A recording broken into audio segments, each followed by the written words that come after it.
At a hearing on Tuesday, family members of Americans detained in Iran begged Congress to put up a fight to free those prisoners. Among the detained, a former Marine, a Washington Post reporter, and a man who worked with the FBI. As Paul Strand reports, so is an American pastor imprisoned for 3 years. The wife of imprisoned American pastor Saeed Abedini says lawmakers can demand Iran free several Americans if it wants a nuclear deal with the U.S. These are the people that will have to look at the deal. These are the people that define foreign policy.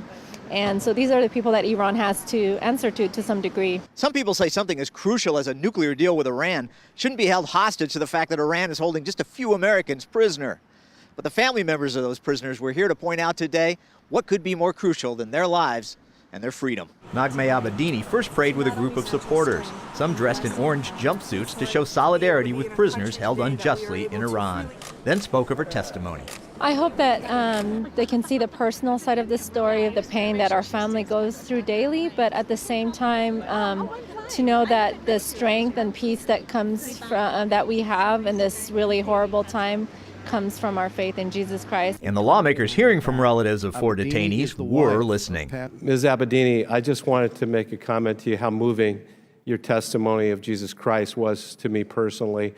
You know, in some of my darkest hours in my life, when I thought that there was nobody for me, he was. And the Congress members were ready to play hardball. That the onus is on Iran to release these Americans if they expect any negotiated agreement or any other engagement. These family members testified it's been years of horror for all the American detainees, like Sarah Hekmati's brother, Amir. He's a former U.S. Marine. Iran's imprisoned 4 years for espionage and what Iran called waging war against God. He's referred to his situation in some instances as he's died 100 times. And the years of waiting have taken a terrible toll on the families. I've been with Nagme actually since about 30 hours after her husband was first taken. Tiffany Behrens is International Legal Director for the American Center for Law and Justice. In that position, she fights for Pastor Abedini's freedom and has befriended his wife.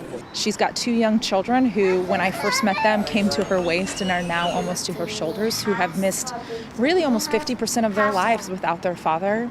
So very difficult circumstance for the whole family. Lawmakers insist Iran's torture of these detainees and their families must end. I think we should state unequivocally, both from the House and the Senate, that any deal with Iran is dead on arrival that doesn't include the release of these prisoners. Paul Strand, CBN News, Capitol Hill.